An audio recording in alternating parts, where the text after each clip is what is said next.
Ja, hallo meine Lieben, zu einem ganz besonderen Video heute. Und zwar sind wir gerade in Bosnien-Herzegowina. Willkommen bei den Matrixern mit Jonathan. Und Niki. Ja, wir sind in Visoko. Ja, Visoko ist eben eine Stadt in der Nähe von Sarajevo, der Hauptstadt von Bosnien. Und dort befinden sich 12 Pyramiden. Ja. Zumindest behauptet das ein gewisser Dr. Sam. Und wir dachten uns, das schauen wir uns doch mal an. Denn es gibt viele Geschichten darüber, dass dort sehr starke Energien herrschen. Die Pyramiden selbst, wie man sehen kann, sind alle überwuchert mit Bäumen, Wiesen, Wäldern.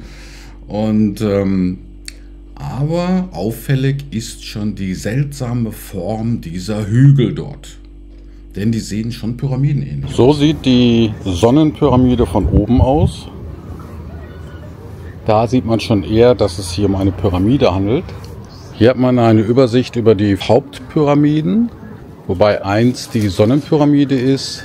Die Zahl 2 kennzeichnet die Mondpyramide, die Zahl 3 die Pyramide der Liebe, die Zahl 5, die Pyramide des bosnischen Drachens und natürlich auch Tempel und die Tunnel.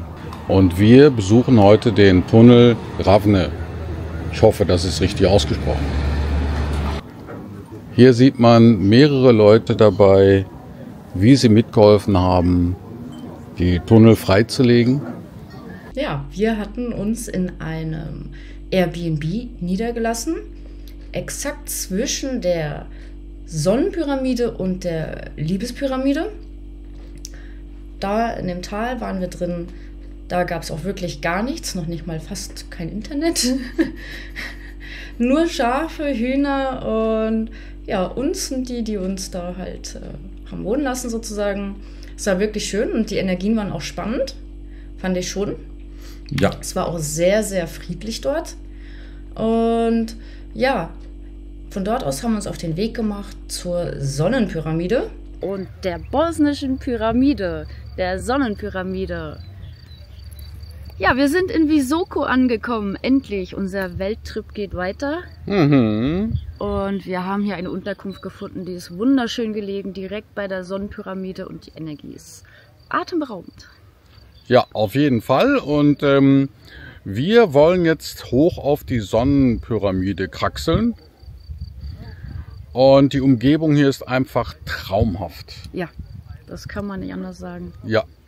Und heute ist auch ein super Wetter dafür und darum werden wir uns mal auf den Weg machen und nehmen euch natürlich mit. Ja, die Sonnenpyramide an der Spitze, da kommt so ein Strahl raus, hat man gemessen, erforscht, ein elektromagnetischer Strahl mit 28 Kilohertz und ja, auf der Spitze der Pyramide sollen 50.000 Bovis-Einheiten herrschen und die sollen auch nicht geringer werden. Und eigentlich genau im Gegenteil, je weiter man von der Pyramide entfernt ist, also nach oben halt, desto stärker sollen die Einheiten sogar werden, was die Forscher dazu darauf schließen lässt, dass es sich hier um eine Technologie handelt, ja, die man nicht kennt, hier zumindest nicht auf der Erde, nicht öffentlich jedenfalls. Und ja, da gehen wir heute wieder Energie sammeln und basteln eine Essenz draus, damit wir immer diese wunderbare, wirklich echt gute Energie haben. Denn bei uns britzelt der Körper die ganze Zeit. Also das sind so innere Vibrationen, so wie so ein Generator, der in einem ist. Und die Energie ist hier überall. Und bei dir ist es ja auf dem Astralkörper, ne? Ja, also wenn ich mich hier ins Bett lege oder dergleichen, dann spüre ich halt diese leichten energetischen Wellen, die dann durch meinen Astralkörper gehen. Und da merke ich schon, oh, hier herrscht also eine gute Energie. Und die eben mein Astralkörper, ja, sozusagen irgendwie auf irgendeine Weise anspricht. Und wir wollen mal schauen, wie das auf der Sonnenpyramide dann sich äußert. Ja, gehen wir doch mal los, oder? Ja, gehen wir gleich mal los. Ja, unter den ganzen Pyramiden, es soll insgesamt 5 Hauptpyramiden geben. Die Mondpyramide, die Pyramide der Liebe, die Pyramide der Erde, die Pyramide des Drachens, des Mondes, weil ich die noch nicht hatte, und der Sonne. Und unter diesen Pyramiden soll sich ein Tunnelnetzwerk befinden, wo extrem hohe negative Ionen herrschen und was sehr stark zur Heilung beitragen sollen. Ja, und zu diesem Tunnelnetzwerk, ja, fand ich interessant deinen Traum gestern. Der war sehr, oh ja, ja. Oder besser gesagt deine Astralreise aus der alternativen Realität und hier auch. Ja, wir hatten uns nur für ein kurzes Nickerchen nachmittags hingelegt, ne? Und kaum hatte ich die Augen geschlossen und mich ein bisschen konzentriert, da ging es auch schon los. Ich habe dann starke Wellen gespürt, die durch meinen Astralkörper gingen, und dann konnte ich mich von meinem Körper lösen. Ja, und dann hörte ich plötzlich Hunderte von Stimmen. Unverständlich, aber ich konnte sie deutlich hören, und sie schienen für mich aus einer Art, ja, Halle zu kommen. Und du meintest, die seien irgendwie strukturierter anders als wie auf dem Bahnhof irgendwie? Ja, es klang schon ein bisschen so wie eine große Halle oder wie so eine Bahnhofshalle, aber jetzt nicht, dass man nur ein Chaos an Stimmengewirr hörte, sondern die besaßen Struktur. Also als würde jede Stimme wirklich zusammenhängende Sätze sprechen, die sich aber nicht mit den anderen Sätzen der anderen Stimmen vermischten. So hätte ich also vielleicht es hinbekommen können, mich auf jede einzelne Stimme zu konzentrieren, ne? Und das war schon sehr interessant. Und ja. Ja, also ich fand es halt interessant, weil ja du gesagt hast, diese Halle käme von rechts unter dir. Und das war genau in Richtung dieser Sonnenpyramide, wo wir gerade schlafen. Wir sind da Luftlinie 200 Meter von entfernt oder so. Ja. Und tja, und da es ja dieses Tunnelsystem gibt, wieso nicht auch Hallen, die die Tunnel miteinander verbinden? Es muss ja nicht gerade physisch sein, aber keine Ahnung, auf welcher Ebene das war, was du da gehört hast. Aber es passt einfach sehr gut ins Bild. Ja, auf jeden Fall. Na dann. Ja, im Hintergrund seht ihr schon die Sonnenpyramide. Und da bewegen wir uns mal drauf zu. Ja, und hier rechts sieht man also auch die Aussicht, die man hier so hat. Wirklich traumhaft. Ja. Wirklich ein Traum. Da hinten sieht man auch unsere Unterkunft. Die am Waldrand mit dem grünen Dach. Da schlafen wir also drin. Und ja, ein sehr energetischer Ort. Ja, unglaublich. Wir denken, dass eben da hinten auch noch eine Pyramide ist. Ja, dahinter soll auch eine Pyramide sein, und zwar die Pyramide der Liebe. Also die Unterkunft liegt zwischen beiden Pyramiden praktisch. Ja, korrekt. Oder auf der Pyramide, glaube ich sogar. Ich weiß es nicht mehr. Ja, und hier sieht man auch schon den Aufstieg zur Sonnenpyramide.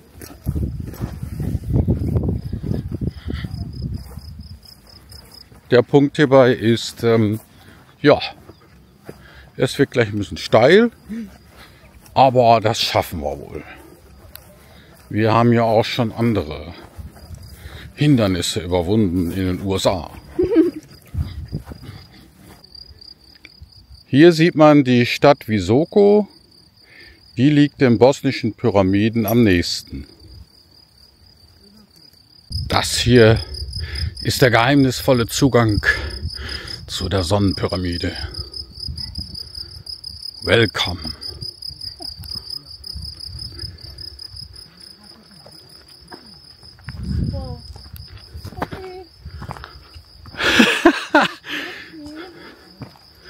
Oh. Ja. Ja, das sieht schön steil aus. Ja, das machen wir nur für euch, für die Energie. Oh Gott, oh Gott, oh Gott. Da unten war doch auch schön. Ja, eigentlich reicht es ja jetzt schon, ne, oder? Ja, wir brauchen aber den Strahl, weil Ach so. der Durchmesser des Strahls beträgt 4,5 Meter. Und die Energie möchten wir, glaube ich, genau von da sammeln. Okay.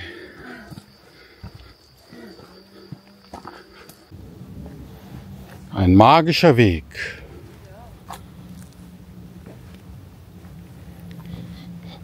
kann ich bei meinem Gehechel halt nicht so genießen oder wahrnehmen, aber ja. Diese YouTuber, ne? Diese YouTuber und Computer-Nerds. Nichts mehr gewohnt. Aber wir schaffen es.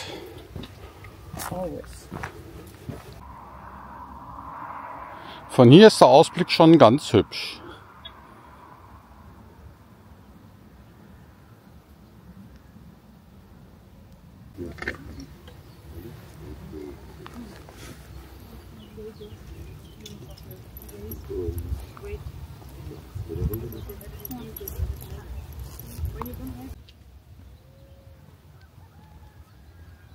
Niki balanciert schon auf dem höchsten Punkt. Ich sage immer, Frauen, die eine Handtasche dabei haben, haben darin ein Portal versteckt. Ja. Niki hat glatt noch Edelsteine, Behälter und Wasser in ihrer Handtasche gefunden. Das muss man sich mal vorstellen. Der Edelstein ist sogar selbst gesammelt. Wo war das noch? Wie hieß der Ort? Ja, jedenfalls, ne, ihr wisst, da wo wir Steine gesammelt haben. Ein Bergkristall. Und da lade ich jetzt die Sonnenenergie-Pyramidenenergie rein. Ja. Mit Flux. Ja, bis heute Abend dann.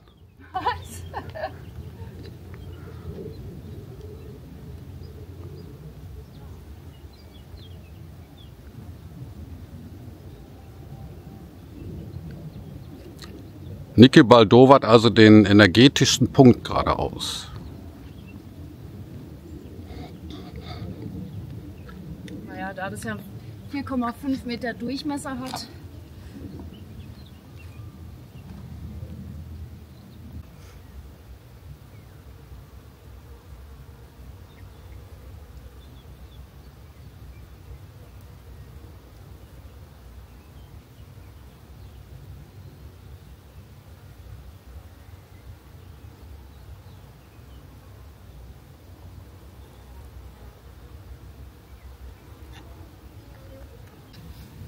Unglaubliche Klippen mussten wir erklimmen.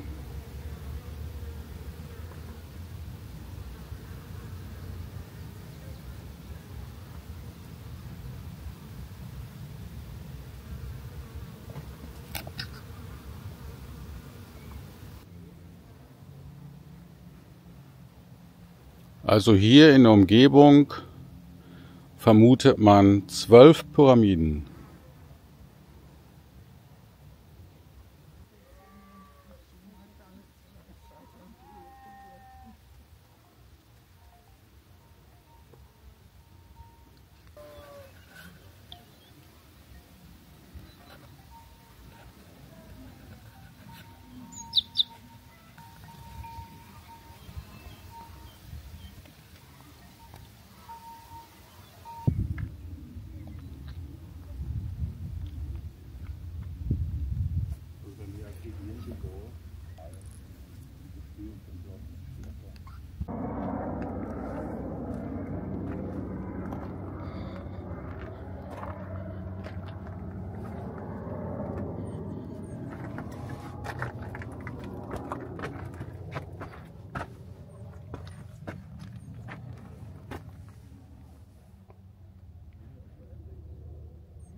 Du hattest in der ersten Nacht ja auch gleich recht spannende Träume und hast unter uns, also man muss sagen, zwischen den ganzen Pyramiden ist ja dieses Tunnelsystem, das zeigen wir euch ja auch gleich.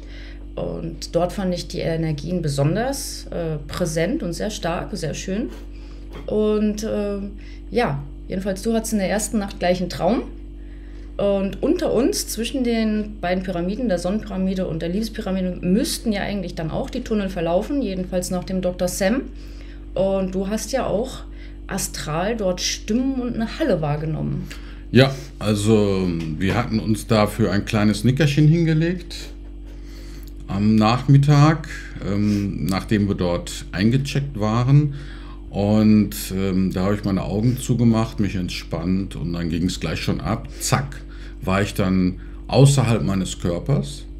Und außerhalb meines Körpers konnte ich dann Hunderte von Stimmen wahrnehmen, die eben alle sprachen. Aber sie sprachen nicht miteinander, sondern sie schienen irgendwie, ja, vielleicht sogar mit mir zu sprechen. Und das Problem dabei war, dass ich eben keine dieser Stimmen verstehen konnte. Aber ich hatte den starken Eindruck, dass sich das rechts unter mir befindet, unterirdisch, wie in einer großen Halle. Und dass die mir da etwas sagen wollten. Und das Spannende daran war eben diese Empfindung, dass da irgendwie bei den Tunneln, die ja da von Freiwilligen gegraben werden oder freigelegt werden, besser gesagt. Ne? Also die graben jetzt nicht extra neue Tunnel, sondern darunter befindet sich also ein riesiges Tunnelsystem, das sich noch keiner so recht erklären kann, was das da zu suchen hat. Und da werden die eben von Freiwilligen freigelegt und ja, ich denke oder wir denken, dass sich dort irgendwo bestimmt auch eine Halle befinden wird. Ja. Denn wer Tunnel gräbt, so viele Tunnel, muss zwischendurch auch mal eine Halle haben. Ne? Also das ist so unsere Annahme. Es sollen angeblich bis zu 10 Kilometer Tunnelsystem darunter sein. Vielleicht mehr, keine Ahnung. Und ja, Halle ist da sicherlich. Ja, wie viel sind jetzt so freigelegt worden? Weiß ich, 340 Meter oder was war das? das? Ja, irgendwie 340 Meter sind da freigelegt worden und es gibt insgesamt 2 Ausgrabungsstätten, sage ich jetzt mal. Das heißt, es gibt 2 Tunnelzugänge. Die kann man eben auch als Tourist frei betreten. Ja. Und das haben wir natürlich gemacht und haben uns die Tunnel mal angeschaut, die Energien, die dort herrschen.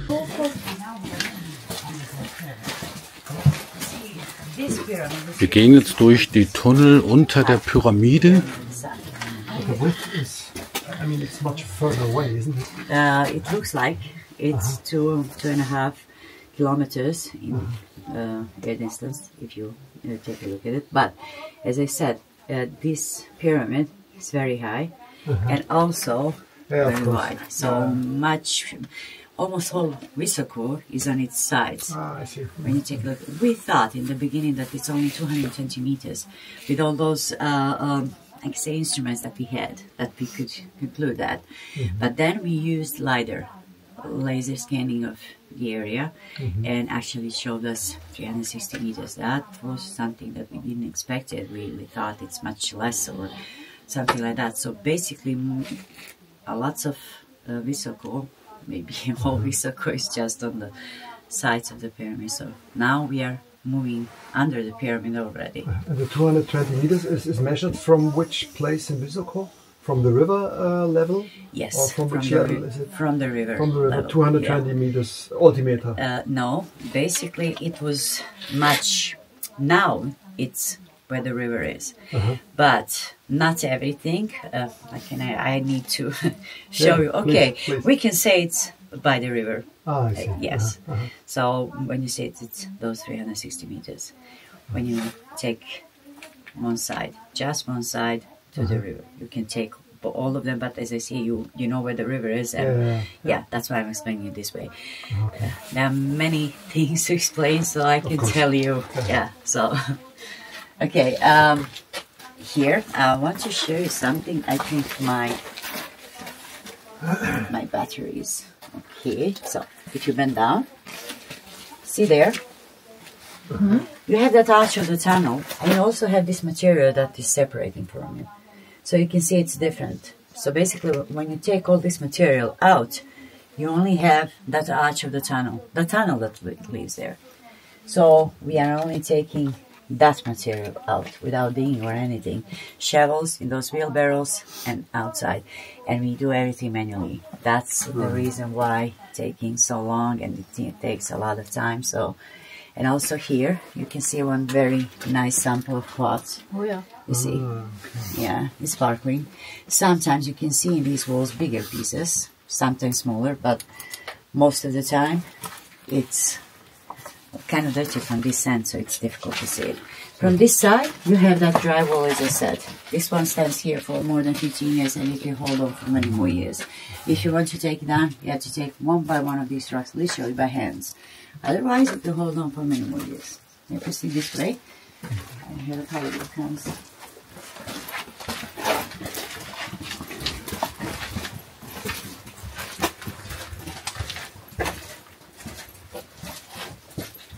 Hopefully you don't find your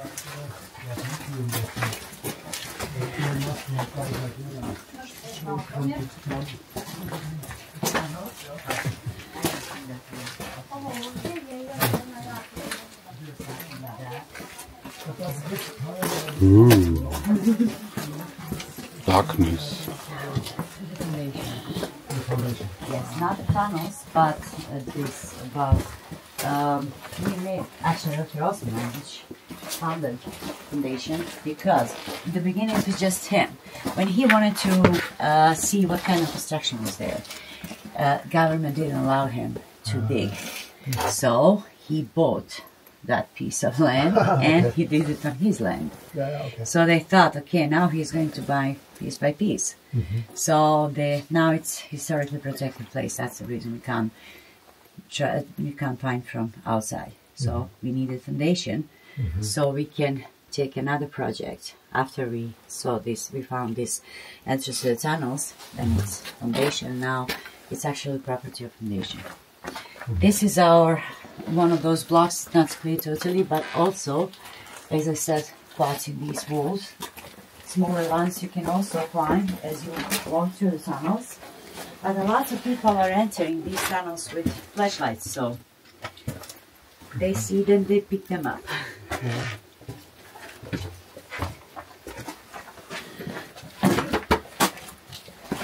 Meditation route number 1 goes that way. The shortest one and the closest to the exit or to the entrance. We have some people that would like to go inside to separate and meditate, but they don't want to go deeper. So this is for them.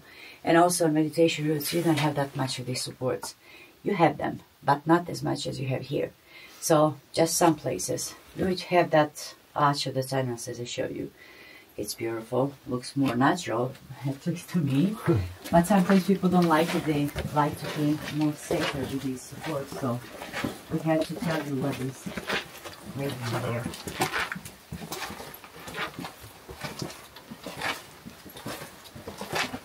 A child here is heading over.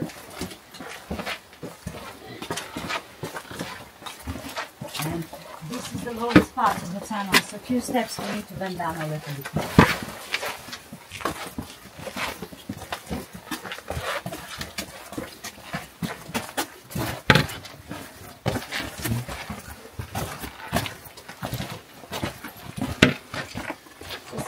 These two blocks, you see this way to the biggest one.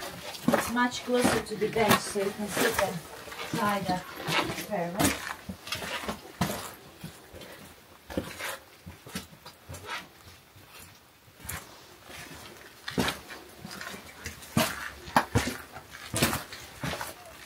Oh, it's getting warmer. Wow.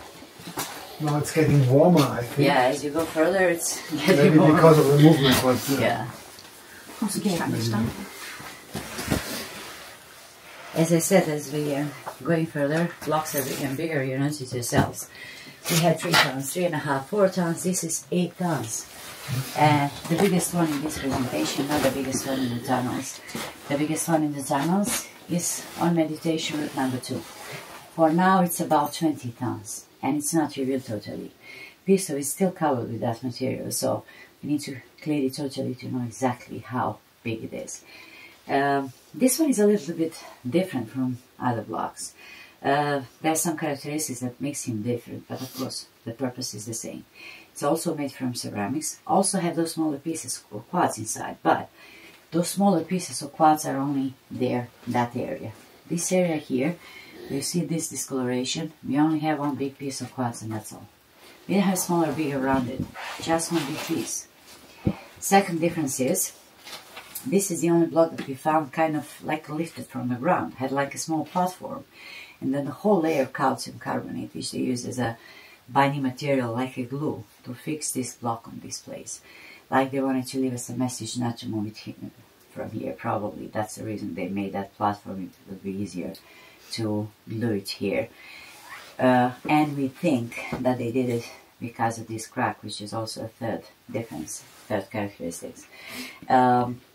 We have very powerful underground water stream that comes from this side. There in the middle and about 20 meters below, hits in a rock and then goes into a different place, just as the crack goes. That constant hitting makes even bigger vibration, so each and every year this crack is bigger and bigger. It's in millimeters, but the fact is that it's happening. And also the fact is that you can't do anything about it. You can't stop it, you can't change it. There is one characteristic of those underground waters. Sometimes they change their flow by themselves, so maybe something like that will happen here. For now, we can only wait to see what will happen, nothing else. Also, people are asking if this is happening in millimeters, and everything is that so old. Why then this crack is not that so big? You see here, actually, what you can't see, what you can't notice, you have that crack, but it's just like a line, like somebody drew it. Each and every year, as we uncovered it, we actually took that material that was pressing on it, that was, I can say, giving resistance. So now when it's free, it's getting bigger and bigger, and its block is cracking. Would you like to try that experiment here? Okay. Of course. Yeah, maybe to get closer to the block. As I said, your hands above the block. And the feet is also working. Not. No. No. No, please don't put it, because It people actually feel it if you do that. Okay, you may do it like that, but we had lots of misunderstandings about these blocks from some people. They thought it's kind of healing if they lay down, sit on the block. So you can imagine how it was when we would enter here and a bunch of people was here. You can't see. I won't touch it, but I won't just coming closer and getting the feeling. Okay, that's okay. So that's just an experiment for my body sensitivity. Yeah. Okay. Do you feel anything? Yeah. Is there any idea about how these blocks came here? No, we think they made them here. Ah, they made them here. Oh. Yeah, I'm going to tell you a little bit about that theory, but we have to move back to it. Okay, no problem. Yeah, and also we will go to see our water accumulation. First a small lake, then much bigger one. Okay. I'm going to explain it. Now just, please, let's see this way. Is everybody coming? Yep. Guys are taking photos.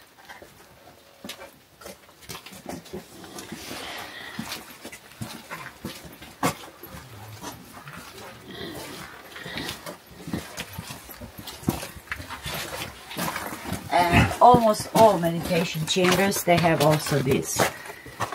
You may switch off the light. Yeah. Oh, of course.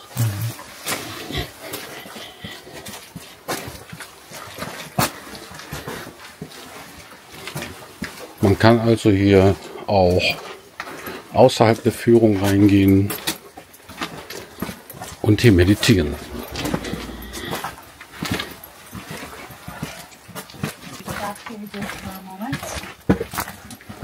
To give you a little tip for next time when you come into the tunnels, you see here 250 meters from the entrance, but there you have meditation route number 2 goes that way, 350, 320 meters. That's the longest one.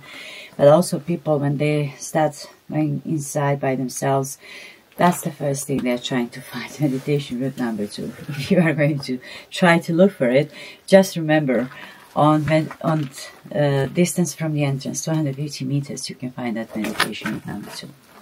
We'll proceed this way. Not just because it's a long way, but that block, but you just need to go down. And maybe closer a little bit. Do you see there? Daylight. No. Oh, no, not daylight. It's a water. Water.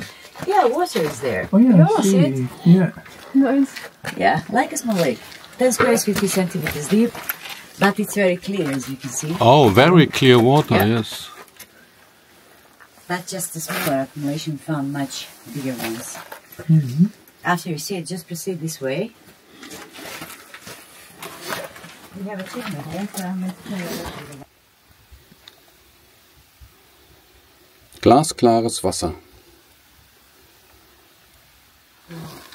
One is 200 meters long, the other one is 154. And here you can also see those dry walls, how they look like when they are not taken down, as a triangle actually. We just took the first one, saw the water, and didn't go any further because we didn't want it to contaminate the water or anything. And you can also see that arch of the tunnel that I was telling you about on meditation routes. So this is actually when you don't have these supports, how it looks like. You may also see that this water is totally clear. And what is interesting for this and for that small lake there, it's still water, standing water. But every time when you take, it doesn't matter how much of that water out, it's coming back, just rising up to the same level. System of communicating vessels. Every time comes back to the same level and then stops. We also did analysis of this water. 3 of them are made. First one here in Bosnia and Herzegovina, second one in Slovenia, and the third one in Japan by Dr. Masaru Emoto and his institute. They all came to the conclusion that we have energy live water or water with very, very high energy levels. I assume you heard about that kind of waters. They benefit our health. We're much healthier when we drink them. Their main characteristic is that strong molecular structure, so basically they are dominating. So if you mix them with some other water that is on lower level with that energy, just a few hours, they change the structure of that water totally. So it becomes energy live water like themselves. Since over 70% of our body is water, or 80% of our brain is water, that's the reason why these energy live waters have that impact to our health. Why we are feeling much better when we drink them. And also, the thing is that water is live matter. It takes information from its environment. So basically, it depends from how the characteristics of that environment is, from how the characteristics of the water will be. Dr. Emoto showed it through his experiments. He spent 40 years of his life just investigating waters, and at that time he did lots of experiments. You can find him on the internet. It's really interesting to see how we can change structure of water actually. But he was exposing water to different environments, and every time when it's healthy, positive environment, he was getting energy live waters, and crystal of water will be like this. Perfect hexagonal shaped crystal, like a snowflake. Every time when water was exposed to negative, unhealthy environment, he was getting energy dead water, or water with very low energy levels. And the crystals of that water are like this, totally deformed, actually broken crystals. We sent samples of our tunnel water and our city water, and we got back the response. This is crystal of our tunnel water. He actually explained us why. That was the last proof. The water from the tunnels is like that because of the tunnels. The only thing that this water has are the tunnels. So everything what I told you through this presentation that we have in here, that is what this water is absorbing in its structure actually. And this is our city water, as you can see, beautiful deformed crystal. So it's only wet, and that's all that you have from it. You don't have that any energy levels in there. After all this analysis and everything, we thought that in the spirit of all this project, we should leave the tunnels open so everybody can see the water, but also with a special mechanism to take the water out and give it to the people. And we made ourselves huge problems, as I said, about the blocks. People are trying to reach it, to take a swim, to wash their hands, wash their feet. If you have people that are drinking that water, it's not something that you will allow somebody to do it just like that. Of course we didn't, and we closed the tunnels. Pretty soon we had to stop taking the water out. Each and every day more and more people are coming to get it. There is a certain amount of water that you can take per day. It's coming back, but it doesn't happen like this. It's a whole process, so sometimes you would have to choose from drinking water or not, which was not fair either. So we stopped, closed everything. Better that way than to have all those problems. It lasted only just for a few months, because our friends of this project, our friends from the beginning actually, they suggested something that could be good for basically both sides. They wanted to approach the water, we can give them that, but their suggestion was take out the water, but sell it as official souvenir of our foundation. That way, we can make one more way to finance the project. Since we don't have support from our government, we are financing ourselves through selling souvenirs, books of Dr. Osman, actual tickets today, and we are always grateful for your visit. That selling the water was another way. We tried, and it's like that even today. It's a bottle, 250 milliliters, dark colored glass bottle. You can drink it just like that, but we always advise you to make much bigger amounts. So mix it. You can do it at home. Take a bottle, make sure it's glass, dark colored. Put 1 liter water inside that you're drinking every day. Just a little bit of this. Just a drop on a liter would be fine. Let it be for a few hours, and the rest of the water should have the drop energy information, right? Yes, just that's passing on information, so that process to happen. That's all. You'll get later. So but I can buy this water in our official souvenir shop outside. I'm going to show you when you exit the tunnels. Great. Also, this was our last location. I'm going to suggest you to visit our park around it too if you haven't been there. It's a beautiful place, beautiful installation, something for everybody.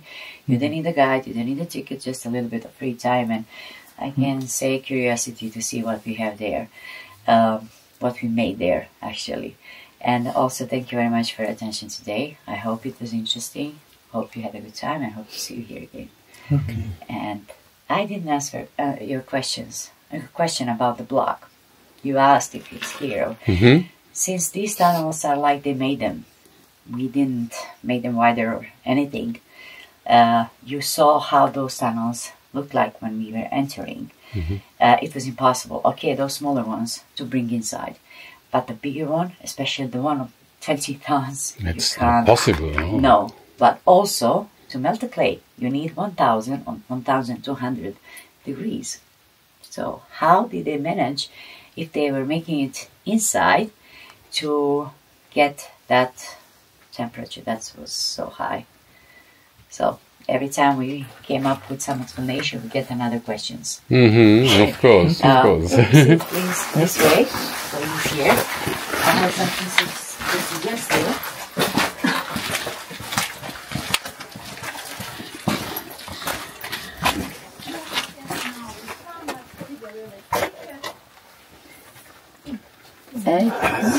Could be. Yeah, needs to be washed. Yeah, but I'm not sure. You can take it if you want to. I'm not sure if it is. Maybe to find some better ones, because on the light you can't see that sparkling. So. No, I don't think so. Yeah. You're right.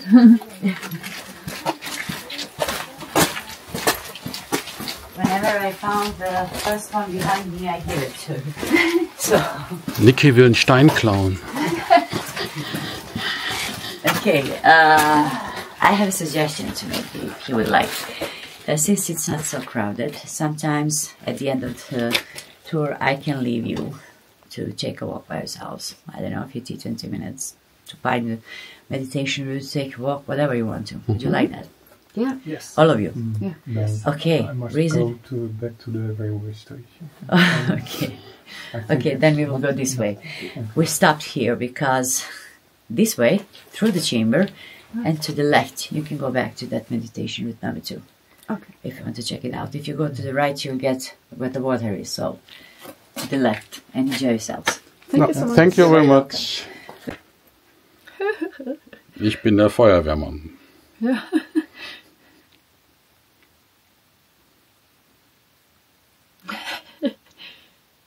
Also der hier wurde September 2018 entdeckt, ein Mega-Keramikblock, so nennen diese flachen, riesigen Kieselsteine sich. Und hier zum Beispiel, der hat 55.000 negative Ionen pro Kubikzentimeter. Mit einem kleinen Schäufelchen könnte man schon hier so sein eigenes kleines Loch basteln.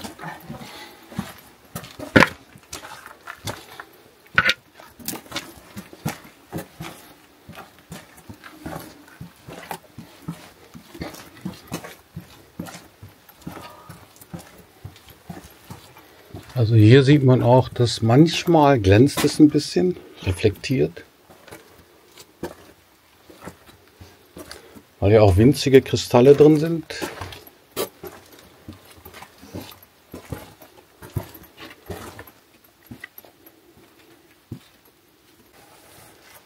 Niki ist fündig geworden. Ich habe das Wasser gefunden. Wir haben Wasser gefunden.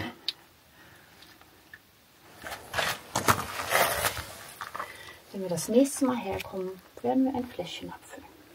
Ja, das nächste Mal, wenn wir herkommen, kriecht Niki durch diesen Gang und holt sich das Wasser.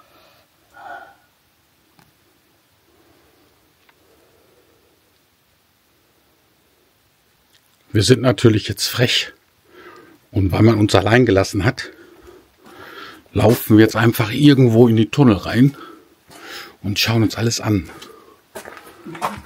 Wir sind schon 240 Meter tief.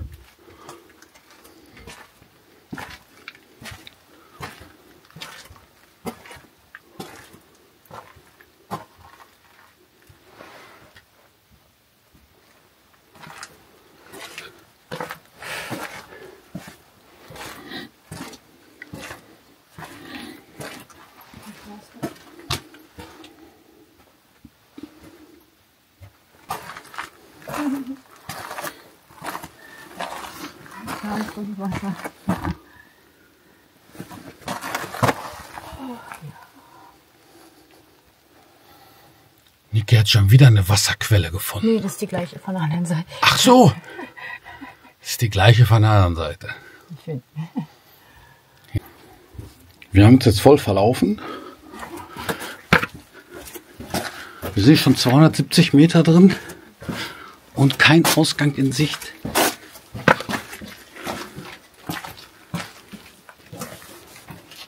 Oh. 280 Meter, verdammt. Wir müssen hier bleiben. Ja, ich glaube auch. Naja.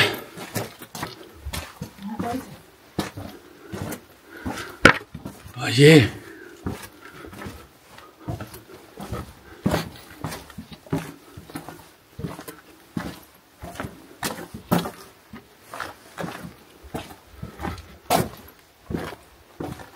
Das geht ja mit 340 Meter, ne?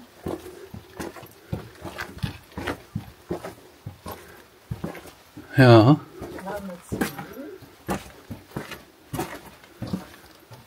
Also hier, sagte man uns, sind so die instabilen Gänge.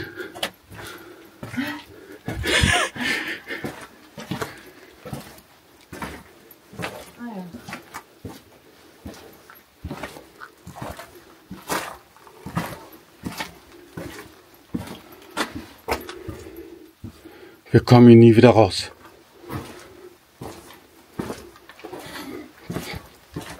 Oh, wir haben das Ende des Tunnels erreicht. Jedenfalls kann man nicht uns vorwerfen, wir wären ins Licht gegangen. Hier ist nur Dunkelheit. Ja. Ich kann schwören, hier waren wir schon. Ich glaube, wir laufen die ganze Zeit einen Rundweg. Jetzt sind wir noch 190.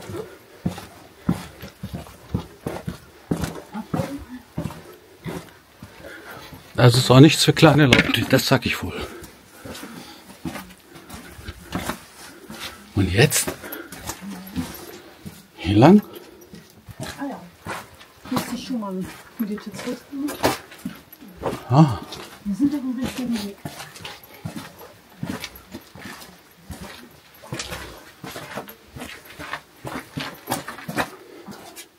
Ein Hinweis auf die Zivilisation.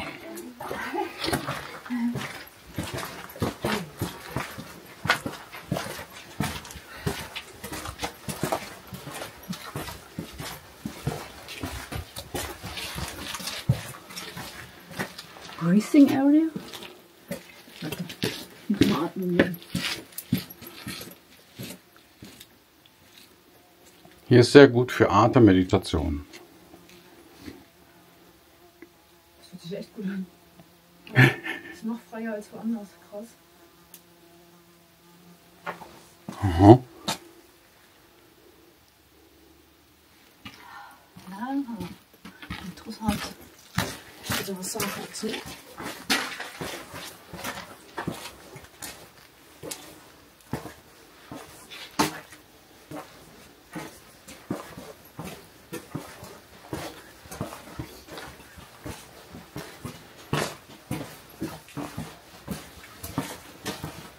Wir haben einen Ausgang gefunden.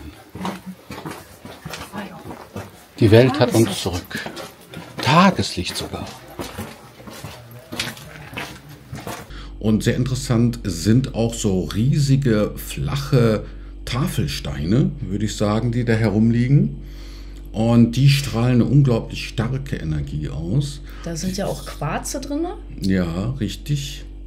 Die sind also auch irgendwie bestückt mit Quarzen. Überhaupt die ganze Erde, die diese Tunnel eben haben, scheinen auch alle Quarze zu beinhalten. Ne?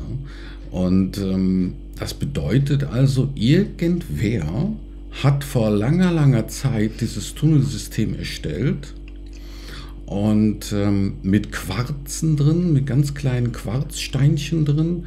Und die eben dafür sorgen, dass diese Energie dort irgendwie zentriert wird. Und wie gesagt, ein Höhepunkt ist natürlich auch die Existenz dieser großen, runden, flachen Steine. Die sehen eigentlich aus wie riesige Kieselsteine. Ja, finde ich schon. Ja. Mit so einem Durchmesser von 1 Meter oder 2 Meter oder 3 Meter, also ganz unterschiedlich. Und die strahlen eben auch eine sehr starke Energie aus. Ja. Wenn man da seine Hand drauflegt, ne, du hast es ja auch gemacht, du hast auch deine Hand draufgelegt. Was war so deine Empfindung? Ja, also das durchströmt dich da sehr, sehr stark, finde ich. Also befreit irgendwie gefühlt alles und ja, als würdest du mit Wasser durchgespült werden, mit Glas bis Kristallwasser. Ja, ist ja auch ein Mysterium, wie die Steine dahin gekommen sind oder entstanden sind, weil normalerweise, was hat die Dame gesagt, mit irgendwie, müssten da irgendwie tausende Grad Temperaturen gewesen sein und ja, eigentlich unmöglich dort unten. Aber sie sind da. Sie sind da und wir haben beim ersten Zugang zu den Tunneln gleich eine Führung bekommen. Da haben wir uns so einen Helm aufgesetzt, ne? Und dann ging es durch die Tunnel und wir waren froh, dass wir diese Helme auch trugen, weil man stößt sich öfter mal den Kopf. Ne? Weil es ist teilweise recht niedrig, man muss gebückt da durchgehen. Und da passiert es schon mal, dass man mit dem Kopf oben an die Decke knallt. Und ohne Helm, ja, wäre das, glaube ich, nicht so gesund für die Schienendecke. Nee, wirklich nicht. Ja. Und ja, und diese Kieselsteine, sag ich mal jetzt so profanerweise, die sind eben, ja, immer noch ein großes Rätsel. Wie sind die da hingekommen? Weil solche riesigen Steine hätte man jetzt nicht ohne weiteres in die Tunnel schleppen können, weil die wiegen Tonnen. Ja, mehrere Tonnen. Und in der einen Höhle, wenn man da reingeht, da war eine so groß wie ein Raum. Ja. Und das heißt, die Steine müssen also in den Tunneln selbst irgendwie erschaffen worden sein oder hergestellt worden sein. Und höchstwahrscheinlich mit der Motivation eben, ja, eine gewisse Energie damit zu komprimieren oder zu zentrieren, damit man die in irgendeiner Form nutzen kann. Also, wie gesagt, die Tunnel und die bosnischen Pyramiden sind ein großes Rätsel unserer Neuzeit und es wird viel darüber gerätselt, was es damit auf sich hat. Beispielsweise auch sehr spannend ist das Wasser, das in diesen Tunneln immer wieder vorgefunden wird. Ne? Das sind so kleine Pfützen, würde ich sagen, mit mehreren Metern Durchmessern und ist ein kristallklares Wasser. Das Wasser ist also durchsichtig wie Glas. Obwohl es da aus dem Staub und Dreck und Erde heraufsickert. Und das Wasser wurde auch gemessen und hat eine unwahrscheinlich hohe Energie, dieses Wasser. Und wird daher auch von den Forschern dort angeboten. Stimmt. In den Tunneln selbst herrschen, ihr kennt ja die Bovis-Einheiten. Der Herr Bovis hat die Einheiten gemacht. Nein, jedenfalls, anyway. In den Tunneln herrschen also es sind einfach Energieeinheiten, bis zu 320.000 Bovis-Einheiten. Ein normaler, halbwegs vernünftig gesunder Mensch hat ungefähr 6.000 Bovis-Einheiten oder 400 bis 600, jedenfalls nicht besonders viel. Und in den Tunneln sind bis zu 320 ab 85.000 Bovis-Einheiten. Und das finde ich schon enorm stark. Du spürst es auch. Die Luft da drin ist auch sehr gesund, weil die Ionendichte dort sehr, sehr hoch ist. Die negative Ionendichte. Und ja, wir haben die Energien wieder für euch gesammelt. Ja. Wir waren auf der Sonnenpyramide und es gibt ja 5 Hauptpyramiden. Die Pyramide der Sonne, die Pyramide des Mondes, die Liebespyramide, die Pyramide für Mutter Erde. Und die Drachenpyramide. Die wollte ich, ja. Die Drachenpyramide gibt es auch. Also diese 5 verschiedenen Energien und natürlich die Energien, diese starken Heilenergien aus diesen gigantischen Kieselsteinen oder diesem Riesenkiesel, wo diese Quarze drinne versteckt sind, die echt besonders stark sind. Ja, die haben wir gesammelt für euch. Ja, und in diesem wunderschönen Kristallanhänger, der für Schutz steht, wie ihr seht, mit dem Pentagramm da drin und den 5 Mondsteinen und dem Mondstein in der Mitte. Ja, in jedem der 5 Mondsteine ist eine Energie der 5 Hauptpyramiden gespeichert und in der Mitte, in dem etwas größeren Mondstein, die Energie dieses riesigen Heilkristall-Kieselsteins mit seinen, keine Ahnung wie viel Bovis-Einheiten, jedenfalls total genial. Also 5 Steinchen, die die Energie der 5 Pyramiden reflektieren sollen, gespeichert haben. Und in der Mitte eben die Hauptenergie für... Ja, von diesem Kieselstein mit den Quarzen da drin, der diese, ja, man sagt ja von diesem Heilstein oder von diesem Stein, dass dort durch ihn schon sehr oft Spontanheilungen entstanden sind und ja, dass die Leute deutlich besser fühlen. Ich sehe das genauso, du glaube ich auch. Also wir haben da sehr starke Energien in diesen Tunneln wahrgenommen. Jedenfalls diese sehr starke Energie mit seinen 85.000 bis 320.000 Bovis-Einheiten, den stärksten Punkt, den haben wir darin auch gespeichert. Ja, und das, denke ich mal, ist ein guter Anhänger, den man so tragen kann, ne? Der also wirklich Power hat, auf alle Fälle. Und den man dann auch vielleicht so in der Meditation oder ja, in bestimmten Situationen, beliebigen Situationen dann auch mal festhalten kann und von dieser Energie dann ja, zehren kann. Ne? Ja, und die Pyramiden selbst haben ja alle unterschiedliche Qualitäten, also verschiedene spirituelle Energien und Ausrichtungen, wie auch immer. Aber dazu schreiben wir dann später mehr auf unserer Webseite. Und genau. Das Pyramidenwasser, das exportieren wir auch.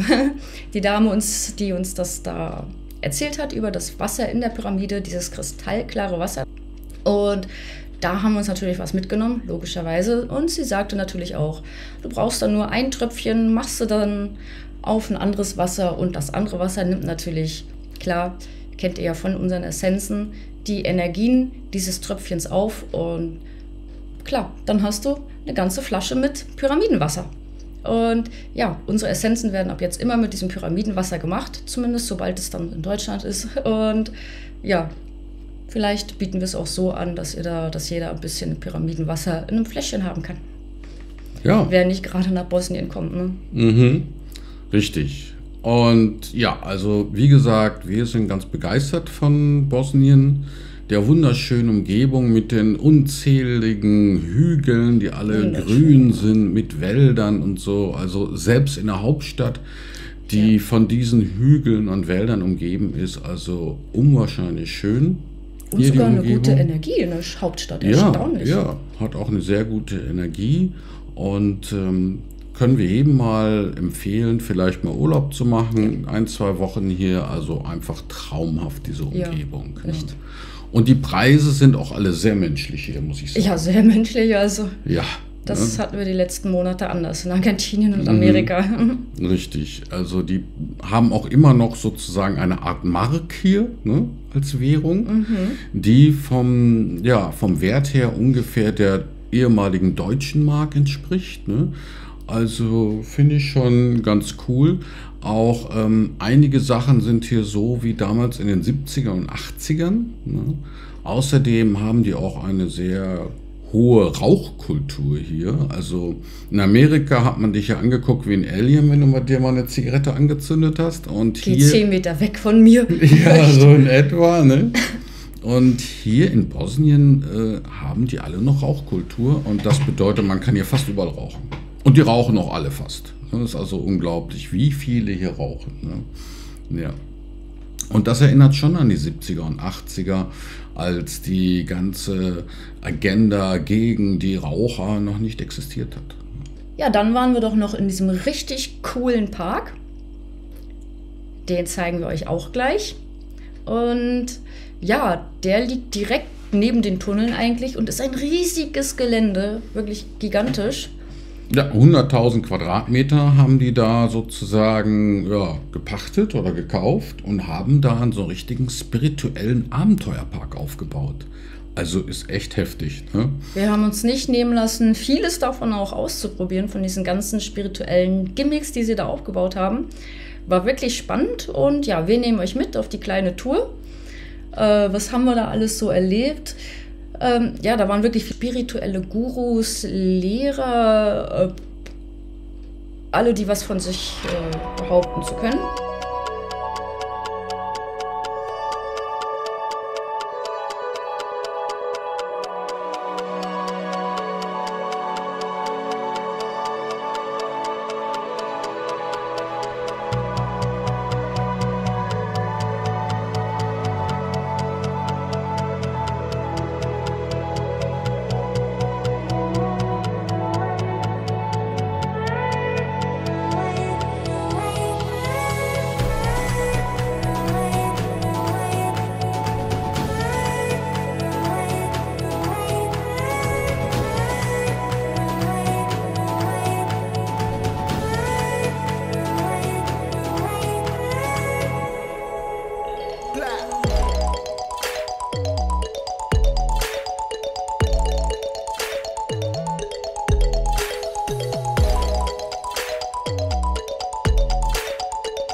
Ja, die richtigen Maße, die ein Haus haben sollte, die richtige Höhe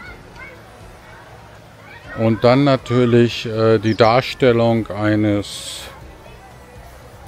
optimal angelegten Dorfes.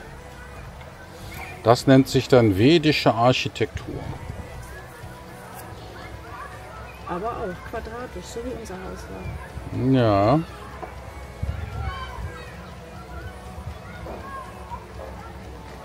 Und in der Mitte wohnt der Chef.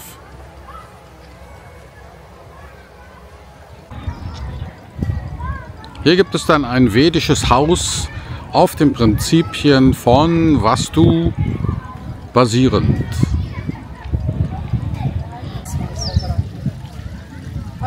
Vedische Technologien, transzendentale Meditation, das TM-Siddhi-Programm und Yagis. Von seiner Heiligkeit Maharishi Mahesh Yogi.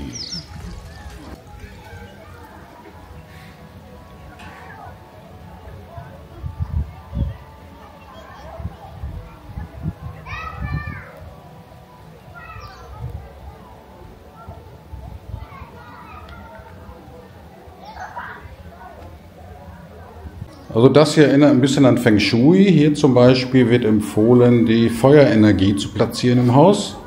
Da müsste dann also der Kamin hin. Hier haben wir die südliche Stärke in der Mitte.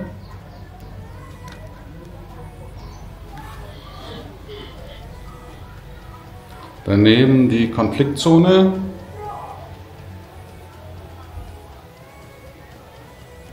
Ganz hinten rechts hätten wir dann die Erdstabilität.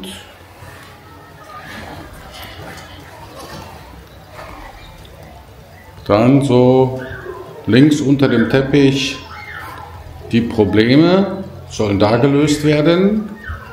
Progress West. In der Mitte haben wir dann die Wohlstands- und Glückszone im Westen. Kreativität, das sieht man auch. Da hinten haben wir dann die Todeszone und die Feindeszone. Da sollte also die Klima hin. Nicht Luftbewegung. Nicht die Voodoo-Puppe? Oder die Voodoo-Puppe. In der Mitte ist die Kreativitätszone. Da ist die spirituelle Zone. Die gelbe ist die tägliche Lebenszone. Die cremefarbene wäre dann die spirituelle Zone. Die Erfolgszone wäre dann hier. Da müsste also der Safe hin. Im Eingang? Ah, Bewusstseinszone haben wir auch noch. Und da rechts ist die Wasserzone. Ja. Und die Emotionen in der Ecke. Wasser und Emotionen. Hier gibt es auch eine Zone, wenn man Probleme mit Frauen hat. Ne? Tatsächlich. Ja. Gleich daneben die Zone für Feinde.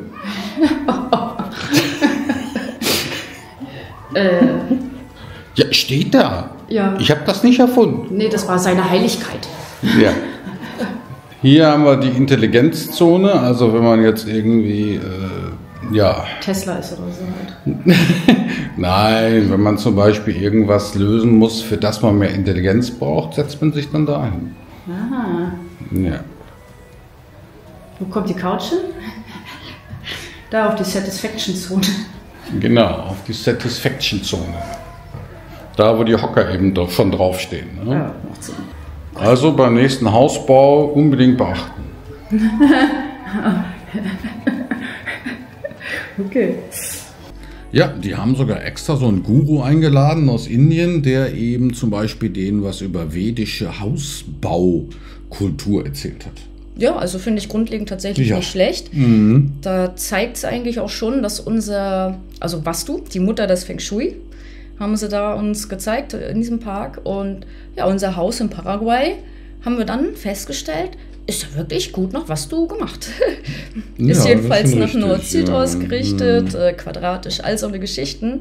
Wirklich ein schönes Haus. Tja, Ja, also solche Dinge gibt es da. Da gibt es auch zum Beispiel einige Monolithen, die sie aufgebaut haben. Jeder Monolith hat also eine bestimmte Energiestruktur und da kannst du dir anhand einer Tabelle aussuchen, welche Energie du gerne aufnehmen möchtest.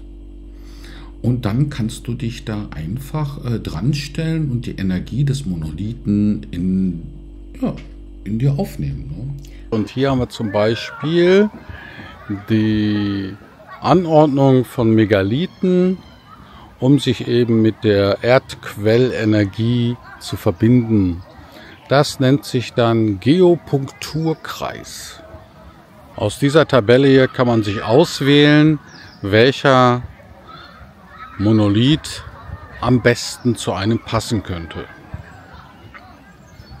Insgesamt finden sich hier 24 Megalithen, angeordnet in 3 Bögen.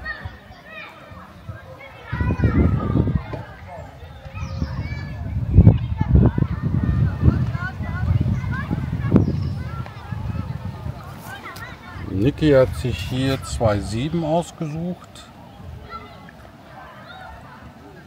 und Monolith 2,7 repräsentiert halt die Archetypen der Ganzheit in seiner Ganzheit, um eben den Dualismus aufzulösen. Hier stehen also die ganzen Monolithen.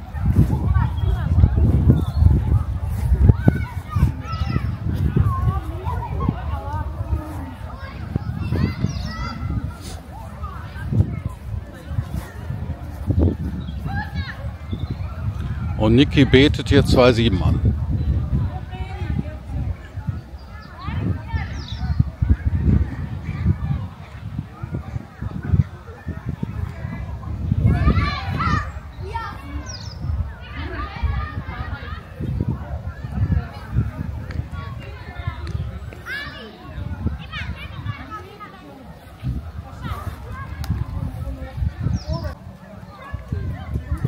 Hier ist also das Symbol für den Monolithen 2,7 zum Beispiel, um die Dualität aufzulösen.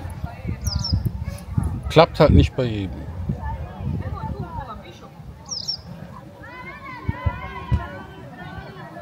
ja, ich fand die Monolithen auch spannend mit diesen Zeichen da drauf. Ne? Und was gab es noch? Es gab noch eine Pyramide, die war leider geschlossen. Also genau wie so ein, wie hieß das, Orgonen. Aber das war leider auch geschlossen. Hier gibt es noch eine Pyramide für den Frieden und für die kosmische Einheit. Die Tür, die man da sieht, ist leider verschlossen. Wir versuchen jetzt anders hineinzukommen. Das ist also der geheime Zugang zur Pyramide, aber leider geschlossen heute. Ja, die Saison hat ja hier noch nicht richtig angefangen. Ne? Darum konnten wir manche Sachen noch nicht so nutzen. Aber dieser Park ist schon der Hammer. Ne? Ja, also es ist ein Spielplatz für Groß und Klein. Also im Sommer, denke ich mal, ist da überfüllt. Also die haben da Seen, Teiche, Flüsse angelegt. Richtig schön. Es ist ein Café, gibt es dort oder mehrere. Also eigentlich ein Traum. Ja. Also kann man nicht anders sagen. Ja, und da fühlt man auch, wenn man dort ist, richtig so die gute Energie, die dort herrscht. Ne? Aufgrund dieser ganzen kleinen Bauten und Den Tunnel Stationen, die Tunnel, die sich darunter befinden. Also auch sehr empfehlenswert. Der sogenannte Ravne Park. Ja, genau. So nennt er sich. Und der ist auch in der Nähe der Haupttunnel, die dort eben freigelegt worden sind bislang. Ich hoffe, ihr habt die kleine Tour mit uns genossen und konntet die Energien so in euch aufnehmen. Aus den Tunneln, den Pyramiden und dem kleinen Park. Wir hatten jedenfalls eine Menge Spaß in Visoko. Wir bleiben natürlich noch ein paar Tage hier. Eine Woche, glaube ich, oder so. Wir werden natürlich hin und wieder nochmal in die Tunnel gehen und die Energien in uns aufsaugen.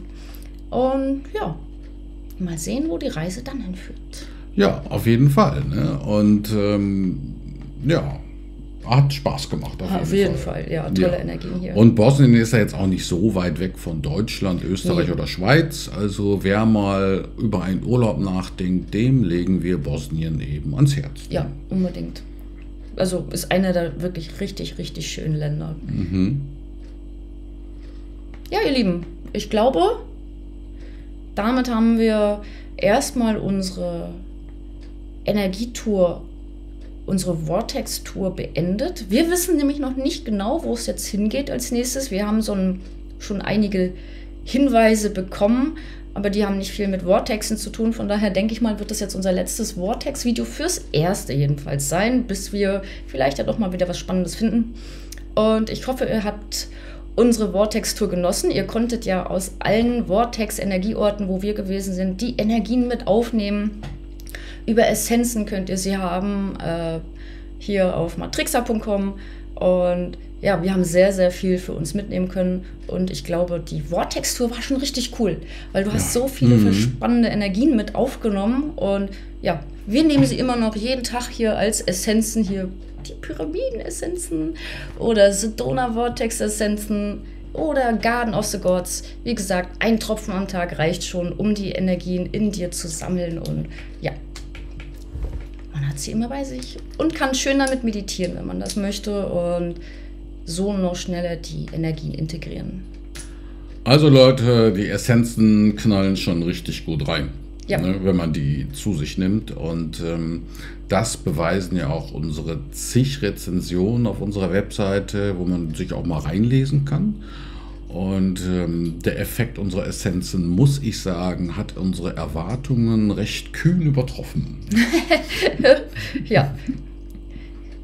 Und ja, wie gesagt, setzt euch mit den Essenzen oder den Energien darin und den Qualitäten, den spirituellen auseinander. Vor allen Dingen aus diesen Vortex-Energien, die wir mitgenommen haben. Unsere Empfehlung ist, auch damit zu meditieren. Sie wirklich mal für 15, 30 Minuten in die Hand zu nehmen und damit zu meditieren und nicht nur einzunehmen, weil dann merkst du den Effekt nicht so schnell, so stark. Du akkumulierst die Energie, natürlich klar, über die Zeit und veränderst dich dementsprechend. Aber wenn du wirklich damit meditierst, jeden Tag oder alle 2 Tage von mir aus, dann nimmst du das einfach direkter und präsenter wahr, als dass es sich so einschleicht. Das finde ich jedenfalls spannender, das dann auch jeden Tag so ganz klar wahrzunehmen. Ja, wenn ihr also zu weit weg seid, zum Beispiel von Bosnien, oder vielleicht gerade euer Bankkonto es nicht erlaubt, einen Urlaub in Anspruch zu nehmen, dann ist das eine gute Alternative. Ja, ihr Lieben, dann mal sehen, was als nächstes kommt. Ja, wir lassen uns überraschen, wir lassen uns wie immer führen von unserem höheren Selbst und mal schauen, wo wir landen werden. Ja, wir haben schon die eine oder andere Vermutung, aber darüber wollen wir noch nichts sagen. Wir hoffen also, dass unser Video über die bosnischen Pyramiden euch gefallen hat, und demnächst gibt es dann also wieder Videos mit Flux. Und unseren Themen. Und wieder neuen Themen, die wir herausgefunden haben. Und natürlich auch ein kleines Programm, was wir durchführen werden. Beweise, dass die Matrix und die Simulationstheorie wirklich stimmen. Ich wusste nichts von dem Programm. Erzähl mal, Schatz. Ja, lasst euch überraschen. Also bis zum nächsten Video und vielen Dank fürs Zuschauen. Ciao. Ciao.